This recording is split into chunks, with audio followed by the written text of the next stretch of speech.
Hello কে? হিমু তোমার friend. Friend না, classmate. Phone দিয়েছো কেন?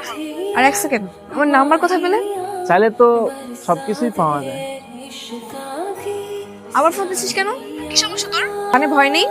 ভয় হয়তো এখন তুমিই পাবে। আমি ভয় পাও মেয়ে? কই আসছিস তুই বল, আমি আসতেছি। আসবে? ওকে, আসো, একা আসো, কিন্তু তোমার ভাই ব্রাদারকে নিয়ে এসো না, কারণ আমার কাছে যে ভিডিও আছে ভাই ব্রাদারকে দেখানো যাবে না। ভিডিও? কিসের ভিডিও? ধরো স্কুলে একটা মেয়ে ওয়াশরুমে গেল, সেই ভিডিওটা আমার কাছে আসে, তাহলে ব্যাপারটা কেমন হবে বলো তো? ওয়াশরুমে গেছিলাম তার মানে? এই বিয়াঙ্গুলো বাচ্চা, তুই জানিস তোর কি ফল হতে পারে? আমার বাবা মা যদি জানতে পারে তোর মায়ের একদম মাটি চাপা দিয়ে দিবে। টিচাপা আমাকে দিবে আর অন্যদিকে অনলাইনে ভিডিও ভাইরাল হয়ে যাবে।